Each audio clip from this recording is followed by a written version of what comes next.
The rain had started just as Victoria Lawrence pulled into the parking lot of Riverside Cafe.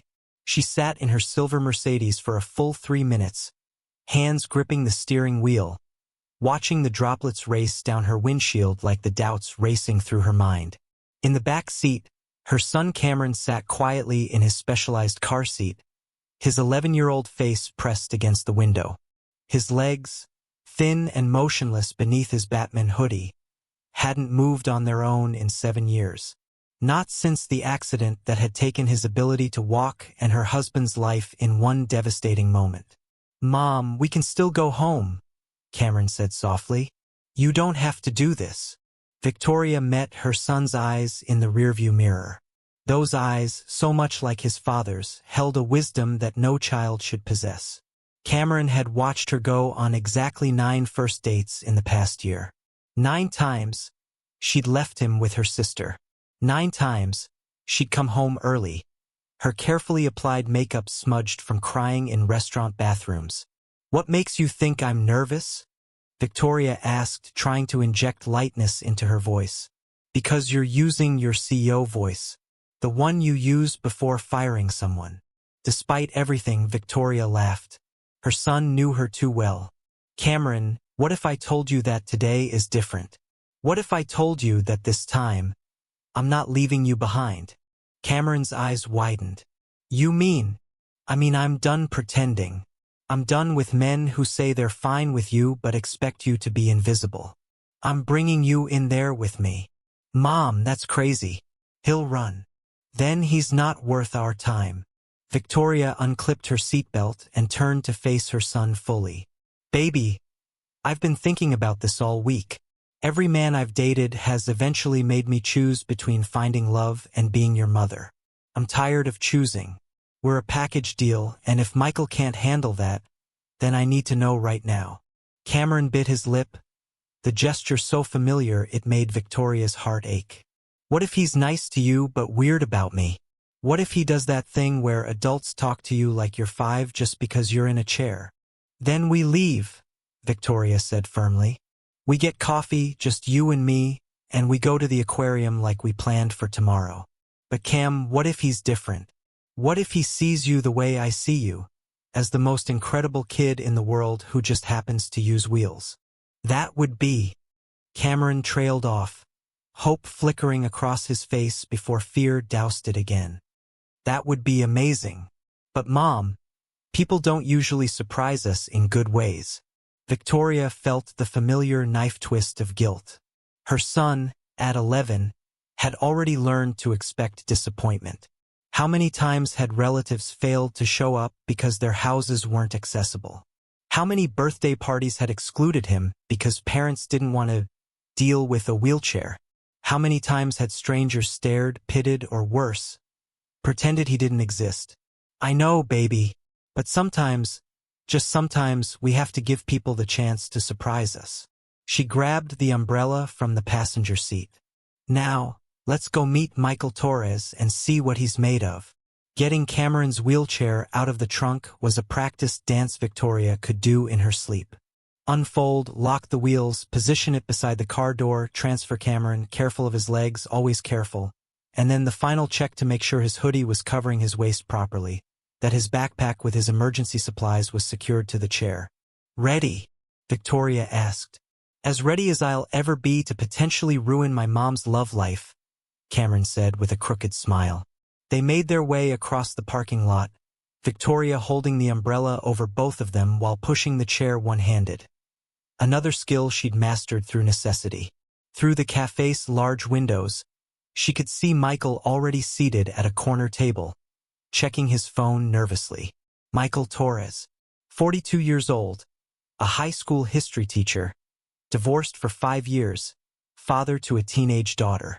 They'd been matched on a dating app 3 weeks ago, and their text conversations had been wonderful. He was funny and intelligent, asked thoughtful questions, and shared stories about his daughter with genuine warmth. Victoria had found herself actually looking forward to meeting him, which was why she'd decided to do this her way. If he ran, at least she'd know before investing more hope. The cafe door chimed as they entered. Immediately, the atmosphere shifted. Conversations didn't stop, but they stuttered. A woman at the counter glanced at Cameron's wheelchair and quickly looked away, as if disability might be contagious. A little girl pointed until her mother redirected her hand with a sharp whisper. Victoria felt Cameron shrink slightly in his chair, making himself smaller, and fury flashed hot through her chest. This was exactly why she'd stopped caring about men who couldn't handle her reality. Michael looked up at the door chime. His expression went from anticipation to confusion as he saw Victoria pushing a wheelchair, then to something Victoria couldn't quite read as he registered that the child in the chair was coming with her. This was the moment when men usually found excuses. I just remembered I have a thing, or I think there's been a misunderstanding, or, worst of all, the forced smile that said they'd endure one polite coffee before disappearing forever. But Michael Torres did something completely unexpected. He stood up, walked directly toward them, and crouched down so he was at eye level with Cameron, completely ignoring Victoria. "You must be Cameron," Michael said, extending his hand to her son first. "I'm Michael. That's an awesome Batman hoodie. Classic Batman or the new movies?" Cameron's shocked expression mirrored Victoria's own feelings. Classic. Michael Keaton is the best Batman." "Solid choice," Michael said seriously. "Though I'm partial to Kevin Conroy in the animated series. The voice just captured who Batman really is. You know?" Cameron's face transformed like sunrise breaking. "You watched the animated series?" "Watch? My daughter and I binged the entire thing last summer. We had debates about which villain was most misunderstood. She argued for Mr. Freeze. I said Poison Ivy." Michael stood, finally looking at Victoria with a smile that crinkled the corners of his warm brown eyes. "Hi, Victoria. Would you both like to sit down? I picked this table specifically because there's plenty of room for a wheelchair. My nephew uses one, and he always complains about restaurants cramming them into corners like afterthoughts." Victoria felt something crack inside her chest, something that had been frozen solid since her husband's death. Tears pricked her eyes, and she couldn't speak for a moment. Michael's expression shifted to concern. Did I say something wrong?" "No," Victoria managed. "No, you said everything exactly right."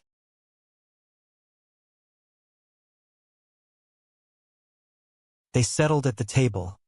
Michael had indeed chosen perfectly, with space for Cameron's wheelchair to fit naturally rather than awkwardly jutting into the aisle. As Victoria removed her coat, she watched Michael interact with Cameron, and something profound shifted in her understanding of what this meeting might become. "So," Michael said, pulling out his phone, "I have to show you something. My daughter Riley drew this last week."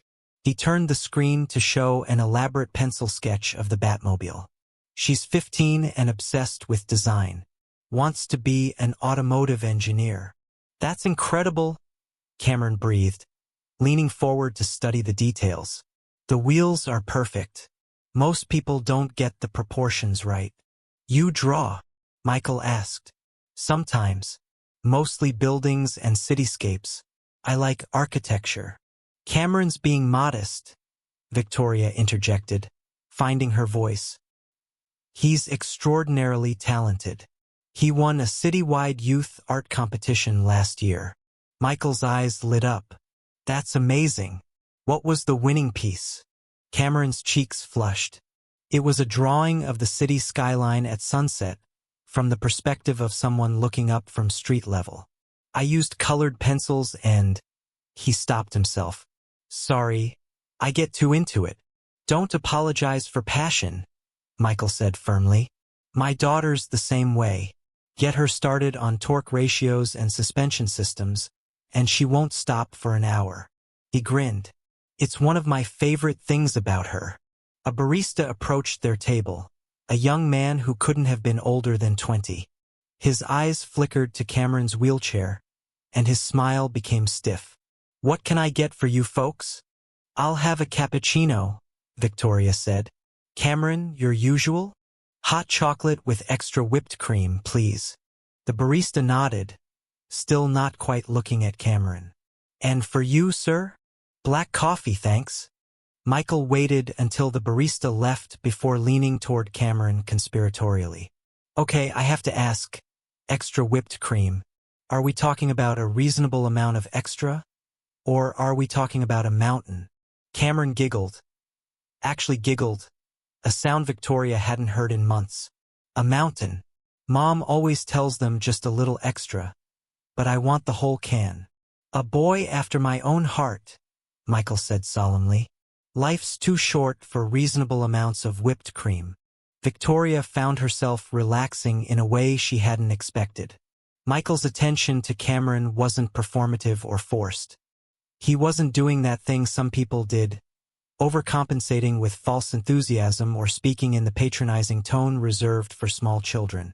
He was just talking to Cameron. Like Cameron was interesting. Like the wheelchair was simply a piece of furniture, unremarkable and irrelevant to the conversation. So, Victoria said carefully, I should probably explain that you brought your son on our first date? Michael interrupted gently. I kind of figured that's what was happening. Victoria felt her defenses rise. And I think it's the smartest thing you could have done. Michael's expression was earnest. Victoria, I'm a single parent. I know what it's like to navigate dating when you have a kid who depends on you. I also know. He paused, choosing his words carefully. I know what it's like when people make assumptions about your family that aren't fair. What do you mean? Cameron asked, his young voice curious but guarded. Michael pulled out his phone again, swiping to a different photo. It showed him with a teenage girl who had bright purple streaks in her dark hair, both of them grinning at the camera. But what caught Victoria's attention was the girl's left arm, or rather, the prosthetic where her left arm should have been. This is Riley, Michael said quietly. She lost her arm in the same car accident that ended my marriage. Her mother couldn't handle it. Couldn't handle watching Riley struggle through physical therapy. Couldn't handle the stares. Couldn't handle having a daughter who was different from the perfect child she'd imagined. She left us when Riley was 10. The silence at the table was profound. I'm sorry, Victoria whispered. Don't be. Riley and I are better off. But I learned something important through all of it. Michael looked directly at Cameron. I learned that people will judge you for things you can't control, and those people aren't worth your time. I also learned that the right people, the people who matter, see past the surface to who you really are. Cameron studied Michael with the intensity of a child who'd been hurt too many times to trust easily. Does Riley get stared at? All the time, Michael said honestly. Especially when she's playing basketball. She's on her school team, and opposing teams always underestimate her. Then she scores 15 points and suddenly no one's staring at her arm. They're staring at her skill. That's awesome, Cameron said, and Victoria heard real admiration in his voice. The barista returned with their drinks. Cameron's hot chocolate did indeed arrive with a mountain of whipped cream, and the boy's face lit up with pure joy.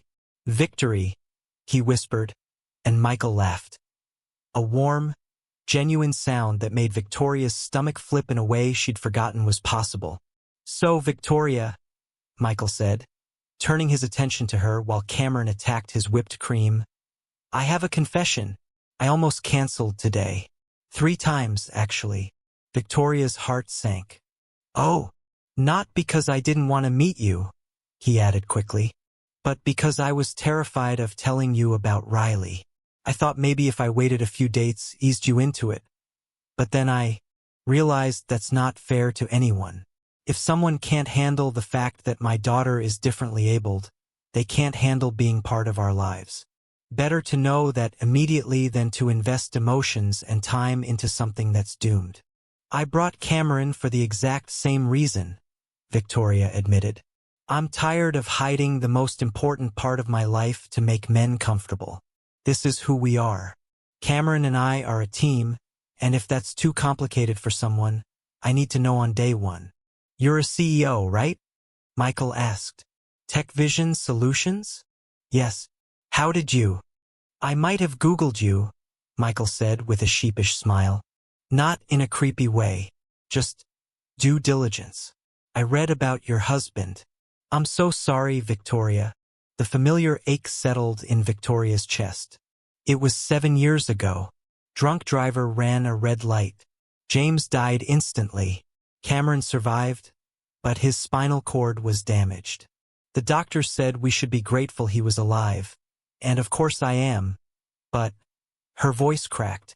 Michael reached across the table, stopping just short of taking her hand. But grief and gratitude can coexist, and people don't always understand that. Exactly, Victoria breathed.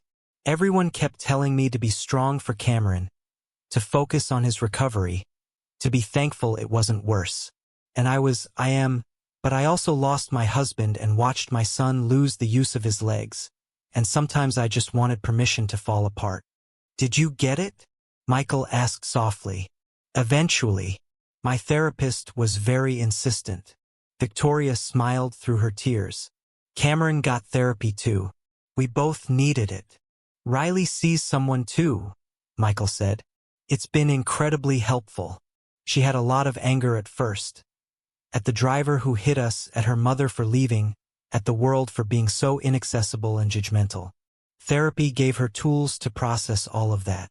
Cameron had been listening quietly while decimating his whipped cream. Now he spoke up.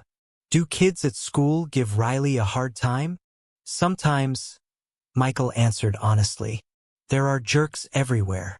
But Riley's developed this amazing confidence. Last month, a kid made a joke about her arm, and she looked him dead in the eye and said, I may have one arm, but at least I have 2 brain cells. What's your excuse? The entire cafeteria heard it. Cameron laughed so hard he snorted into his hot chocolate, which made him laugh harder. Victoria watched her son truly laugh, truly relax, and felt something she hadn't felt in years. Hope, can I ask you something? Cameron said to Michael, his voice more serious now. Do you ever wish Riley wasn't different? Michael's expression softened. You know what? I used to, especially right after the accident. I'd watch old videos of her dancing or playing soccer, and I'd feel this crushing grief for the life she'd lost. But then one day, Riley caught me watching those videos and crying. She was 12. And you know what she said? Cameron shook his head. She said, Dad, that girl in the video? She's gone. I'm still here, and I'm pretty awesome. Stop mourning someone who doesn't exist anymore and start appreciating who I am now. She was 12 years old, and she had more wisdom than most adults I know. She sounds incredible, Victoria said. She is. And honestly, losing her arm made Riley more compassionate, more determined, more aware of how privileged she'd been before. She volunteers at an adaptive sports program now, helps younger kids learn to play basketball with prosthetics. She's founding a club at her school to advocate for better accessibility. She's becoming this incredible advocate and activist, and I don't think that version of Riley would exist if the accident hadn't happened. Michael paused. That doesn't mean I'm glad the accident happened, but I'm grateful for who Riley has become because of it. Victoria felt tears streaming down her face. I needed to hear that. I've been so focused on what Cameron lost that sometimes I don't see what he's gained. Resilience, empathy, creativity born from finding new ways to experience the world. Mom, Cameron said, his own eyes wet. I see it. I know I'm different than I was before, and honestly, I think I'm better. Not because being in a wheelchair is better, but because it taught me things. It taught me who really cares about me and who just liked the kid who could run fast. It taught me patience. It taught me to appreciate things other people take for granted. He looked at Michael. I bet Riley knows exactly what I mean. She absolutely does, Michael confirmed. You two would get along great, actually. Really? Cameron's face lit up with hope so naked it made Victoria's heart ache. Really? She doesn't have a lot of friends who understand what it's like to be stared at or excluded. She'd love to meet someone who gets it. Michael pulled out his phone. Actually, do you mind if I text her? I think she'd want to know about you. That would be amazing, Cameron breathed. As Michael typed on his phone, Victoria found herself studying him, really looking at him. He was handsome in an understated way, with kind eyes and smile lines that suggested he laughed often. His hands, she noticed, were ink-stained in a way that suggested he still graded papers with an actual pen. There was a small coffee stain on his left sleeve that he either hadn't noticed or didn't care about. He was real, imperfect, present, and he was looking at her son like Cameron mattered. Michael's phone buzzed. He grinned.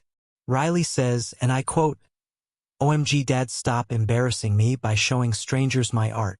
But then she says, "Actually though, tell him my Instagram handle is @RileyDraws if he wants to see more.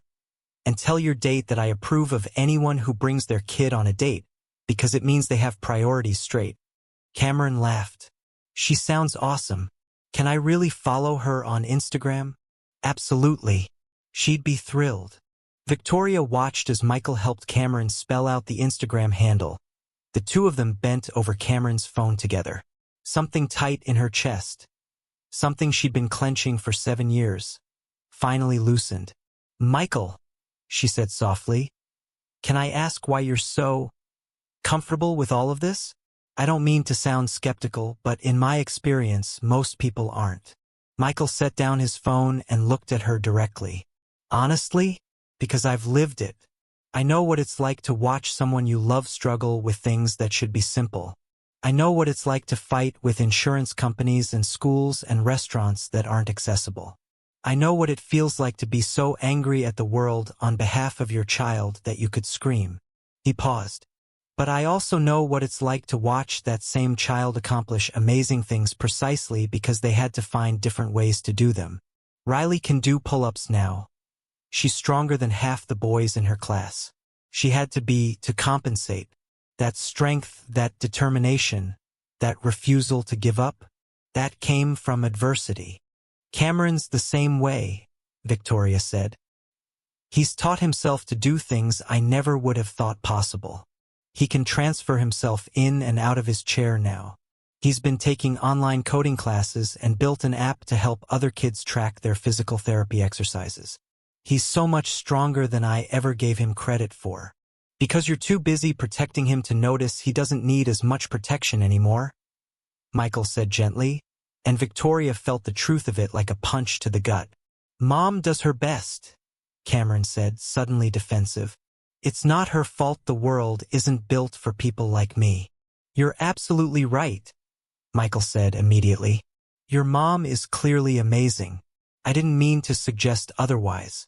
I just meant, sometimes the people who love us most have the hardest time seeing us clearly because they're so focused on keeping us safe."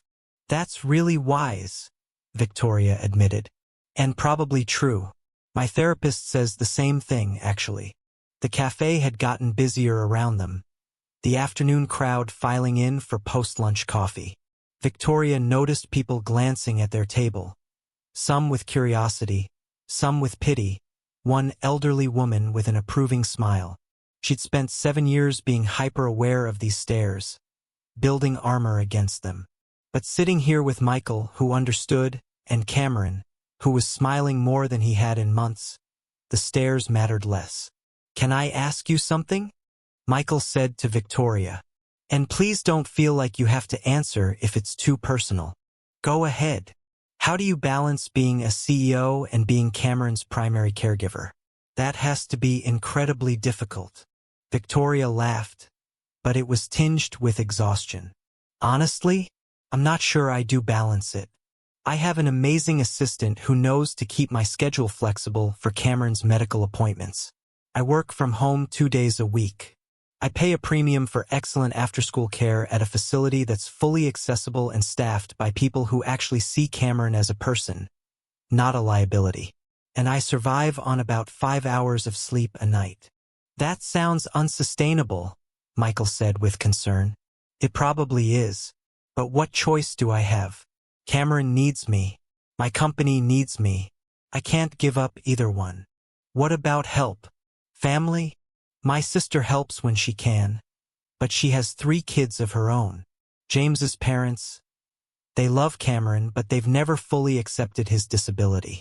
They keep talking about miracle cures and experimental treatments, as if Cameron is broken and needs fixing rather than being perfect exactly as he is. I have an uncle like that, Michael said. Keeps sending Riley articles about bionic arms and how soon she'll be normal again. As if normal is the goal. As if Riley isn't already extraordinary. Cameron had been listening to all of this with the intense focus of a child who understood he was the subject of adult conversation but was too polite to interrupt. Now he spoke up. Michael, do you ever get tired of people treating Riley like she's inspirational just for existing? Michael's laugh was rueful. All the time. Riley hates it. Someone told her last week that she was so brave for going to the grocery store. And she said, I'm not brave. I'm hungry. There's a difference. Both Victoria and Cameron burst out laughing. I love her already, Cameron declared. She'd love you too, Michael assured him. Then, to Victoria, I know this is probably moving too fast, but would you both be interested in getting dinner? There's a fantastic Italian place about 10 minutes from here, fully accessible. I've been there with Riley. They have this amazing pasta that Cameron might like, and it would give us more time to talk. Victoria looked at her son, a question in her eyes. Can we, Mom? Please. She'd planned to keep this first meeting short, to have an escape route ready in case things went poorly. But things weren't going poorly. Things were going better than she'd dared to hope. Yes, Victoria said, smiling. Yes, let's do that. The Italian restaurant was called Bella Vista, and true to Michael's word, it was perfectly accessible. The hostess greeted them warmly and led them to a spacious booth without any awkward maneuvering or pointed looks at Cameron's wheelchair. As they settled in, Cameron pointed to a painting on the wall, a stunning landscape of the Italian countryside. That's really beautiful. Do you think it's an original? Good eye, Michael said. The owner's daughter is actually a professional artist. She did all the paintings in here. The owner told me once that after his daughter's art show was rejected by several galleries, he decided to create his own gallery right here in his restaurant. Now her work is seen by hundreds of people every week, and she's gotten multiple commissions from diners who saw her paintings while eating pasta. That's amazing, Cameron said. So he didn't accept people telling his daughter no. He just found another way. Exactly, Michael said, and Victoria heard the lesson underneath the story. The same lesson she tried to teach Cameron every day, that closed doors just meant you needed to find a different entrance. When the waiter arrived, he crouched down to Cameron's level to explain the specials, treating him like any other diner rather than directing all questions to Victoria. It was such a small thing, but it meant everything. After they'd ordered, Michael's phone buzzed. He glanced at it and smiled. Riley wants to video call. She's dying to meet you both. Is that okay? Yes, Cameron said immediately. Michael answered the call, and suddenly a teenage girl's face filled the screen. Dark hair with those purple streaks, bright eyes, and a mischievous grin. Dad, you're the worst at angles. I can only see your forehead. Better. Michael adjusted the phone. Much. Hi. You must be Victoria and Cameron. I'm Riley. And my dad has apparently decided to become the most embarrassing human alive by making me video call his date. Nice to meet you, Riley, Victoria said, already charmed. Your artwork is incredible. Thanks. Cameron, I saw you followed me on Instagram. Your cityscape drawings are insane. How do you get the perspective so accurate? Cameron's entire face lit up. I use a grid method and a lot of patience. It takes forever, but I like the detail work. We should collaborate sometime. I'm terrible at buildings, but I'm really good at people. Maybe we could combine styles.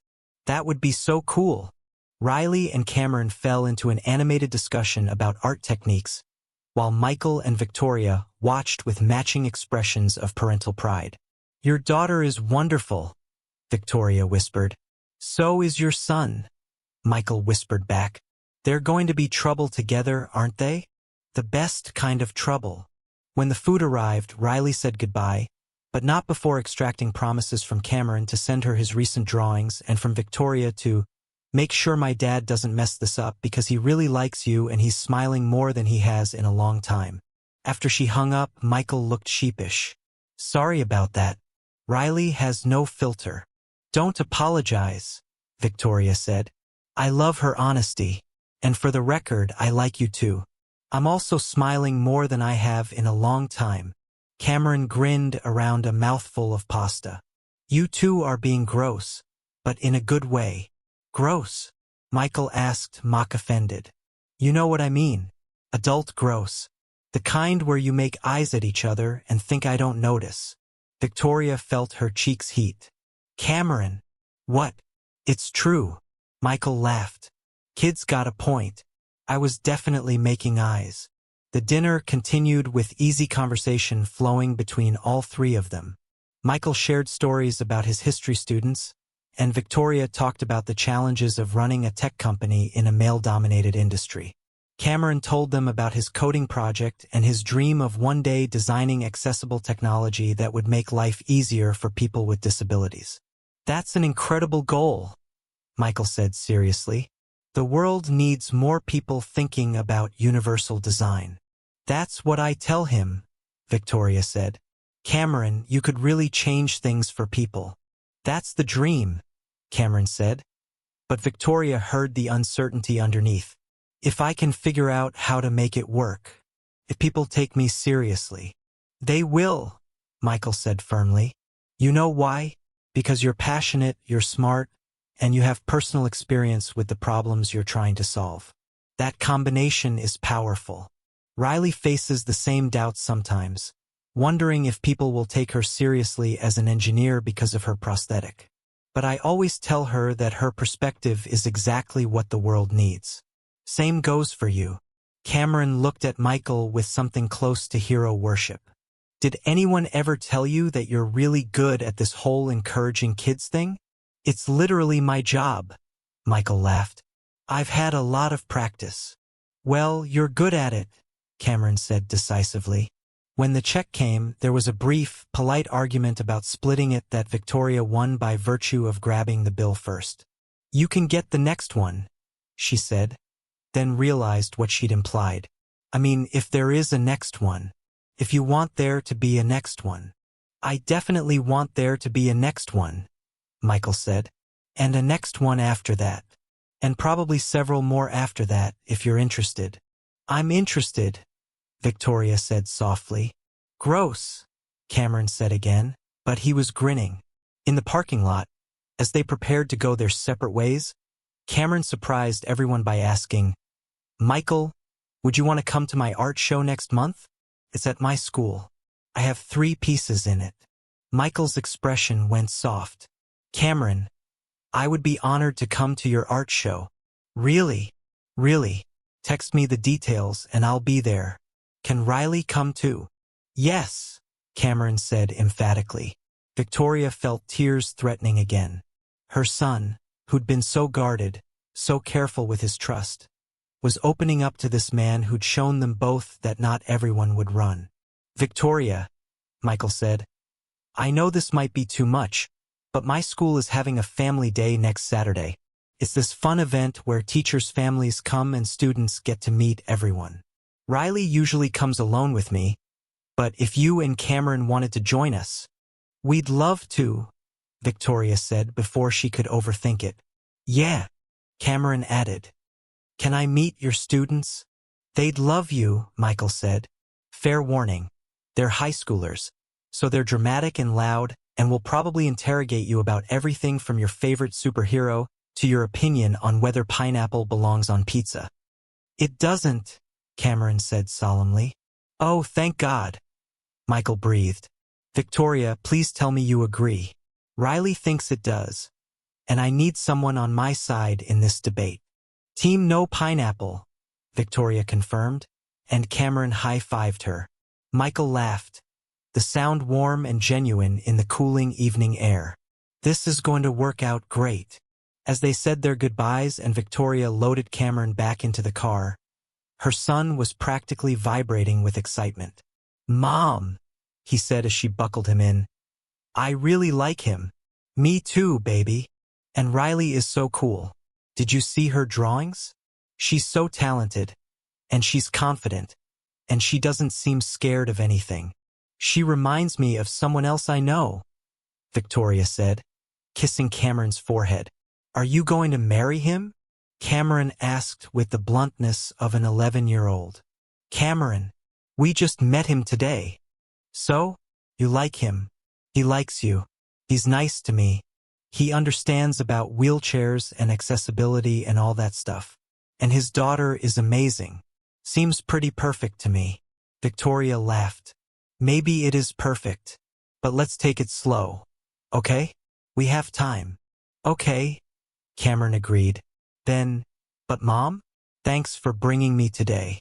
Thanks for not making me stay home." "Oh, baby," Victoria said, climbing into the driver's seat and turning to look at her son in the rearview mirror. "You are the most important part of my life. Any man who can't handle that doesn't deserve either of us. I'm done hiding you or apologizing for you or pretending you're not the most incredible kid in the world. I love you, Mom. I love you too." The community center's adaptive sports program had gained 2 new regular attendees, Cameron and Riley. Despite their age difference, the two had become inseparable. Riley mentoring Cameron on basketball techniques adapted for his chair, Cameron showing Riley how to use digital art programs to create the designs she sketched by hand. Victoria and Michael sat in the bleachers, watching their kids laugh and compete and occasionally trash-talk each other with the easy affection of siblings. "Can you believe we almost didn't meet?" Michael said, his hand finding Victoria's. "I can't," Victoria admitted. "I almost canceled. I almost left Cameron at home. If I had, we wouldn't be here right now. I'm glad you took the risk." "Me too." On the court, Riley scored a basket and did a victory lap around Cameron, who immediately challenged her to a race. The coach laughed and set up a course, and soon both kids were racing with fierce determination and infectious joy. "Hey," Michael said softly, "I've been thinking about moving in together. Not right away, but eventually. Our lease is up in 3 months, and I keep thinking about how much easier life would be if we weren't splitting time between 2 houses. How much more time the kids could spend together.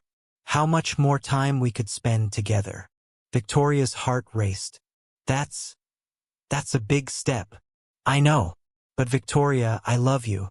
I love Cameron. Riley loves you both. And I think we could be really happy together." "I love you too," Victoria whispered. "And I think you might be right. Yeah, let's do it. Let's build something together. All 4 of us." On the court, Riley and Cameron crossed the finish line at almost the same time, immediately arguing about who won. The coach declared it a tie, which made both kids groan dramatically before dissolving into laughter. Victoria watched her son, her beautiful, brave, incredible son, and felt something she hadn't felt in 7 years: complete peace. They'd found their people. Their family had expanded in the most unexpected, perfect way. And it had all started because she'd been brave.